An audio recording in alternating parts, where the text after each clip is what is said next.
हाँ जी, तो राम राम जी आप सभी को। कैसे हैं आप सब? तो भाइयों, आज का टॉपिक एक अलग ही होने वाला है। आज मेरे पास दो फ़ोन आए, एक मेरे खुद के गांव से और एक रामपुर से।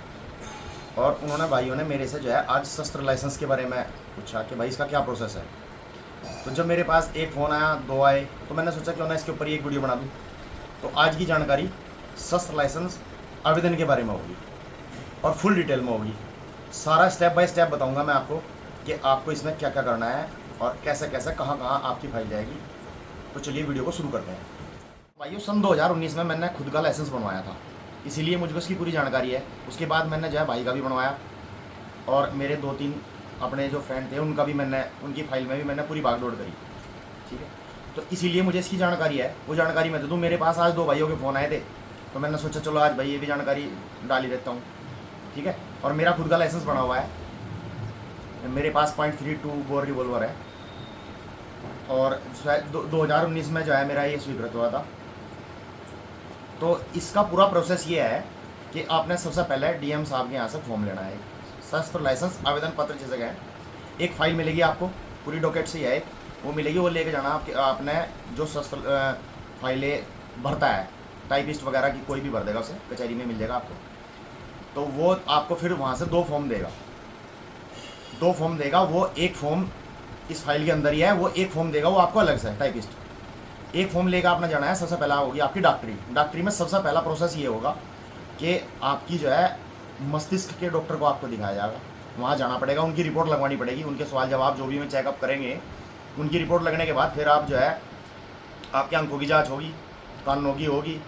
तो ये 3-4 जाँच आपकी सरकारी अस्पताल में ही सारी हो जाएंगी। आपकी एक फ़ाइल तैयार होगी, वो फाइल आपको बाय हैंड मिलती रहेगी डॉक्टर वाली।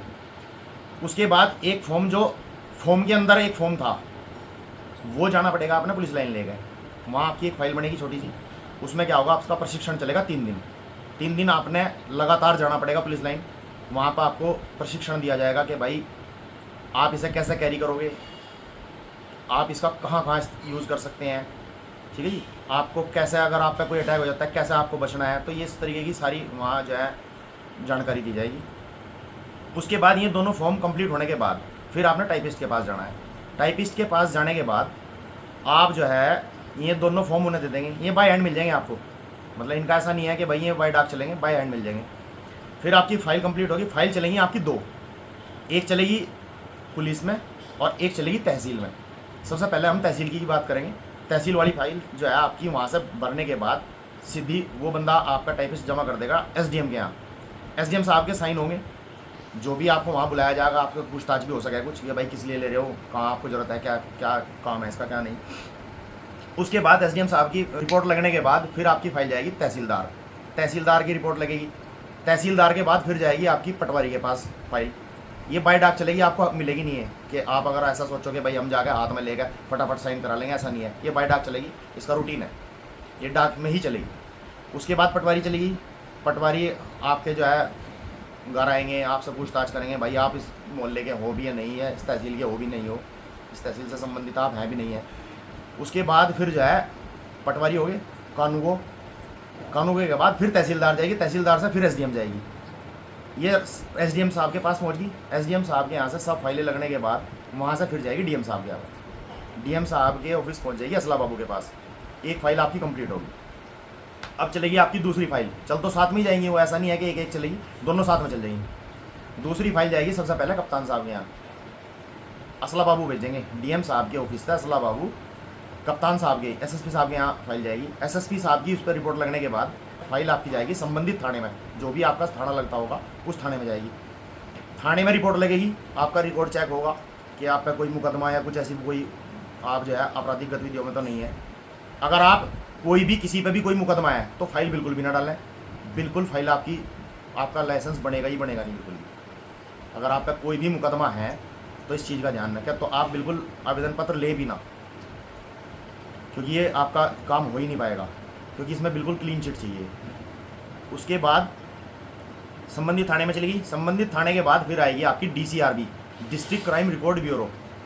वहाँ क्या होता है, सन 2017 से जहाँ जितनी मुझे नॉलेज है वो बता रहा हूँ। सन 2017 के बाद जिस पर भी जो मुकदमा है सब ऑनलाइन हो गया था। उससे पहले जो मुकदमे थे वैसे लिखित में थे, अब सब ऑनलाइन है।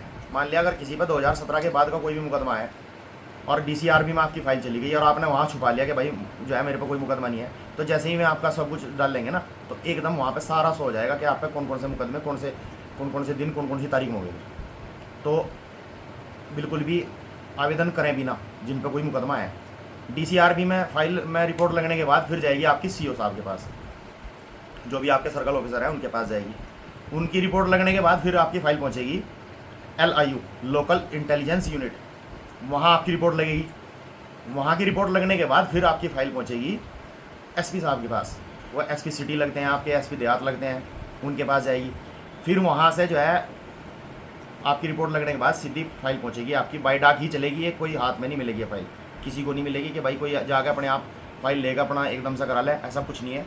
ये बाई डाक ही चलेगी, इसका स्टेप है, ये स्टेप बाय स्टेप ही चलेगी। उसके बाद कप्तान साहब के ऑफिस पहुँचगी। कप्तान साहब के लास्ट में सिग्नेचर होंगे। कप्तान साहब के यहाँ से रिपोर्ट लगने के बाद फाइनल फिर ये पहुँचेगी DM साहब के पास। DM साहब के पास पहुँचने के बाद आपकी दोनों फाइलें वहाँ पहुँच जाएंगी।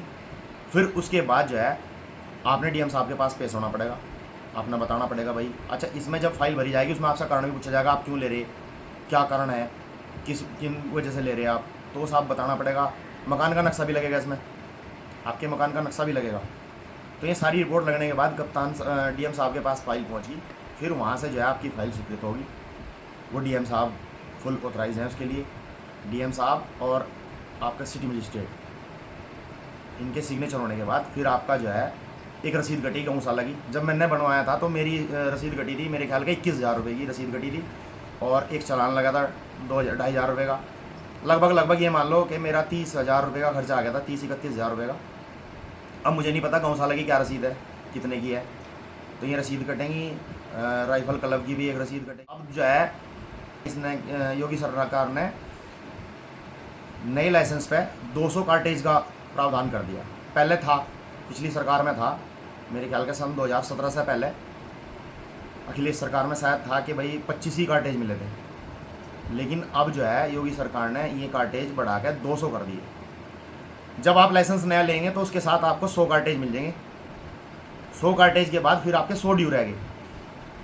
वो जो ड्यू कार्टेज है, अगर वहाँ आपने 100 लेने हैं तो उसके बाद आपने जो है एक एप्लीकेशन देनी पड़ेगी मजिस्ट्रेट को, मजिस्ट्रेट साहब, और आपका थाने की रिपोर्ट लगने के बाद मजिस्ट्रेट साहब उस पर साइन करेंगे, मतलब उसकी परमिशन लेनी पड़ेगी आपने। अब ऐसा नहीं होगा कि आप जाकर ले आओ, 100 आपको साथ में मिल जाएंगे, उसके बाद 100 आपने उसकी परमिशन लेनी पड़ेगी। तो भाई ये था पूरा प्रोसेस शस्त्र लाइसेंस का।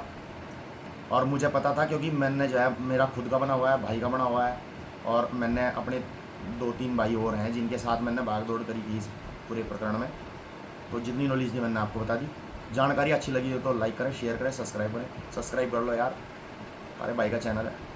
तो राम राम नमस्कार, मिलते हैं किसी और वीडियो में, तब तक के लिए राम राम नमस्कार, जय माता दी।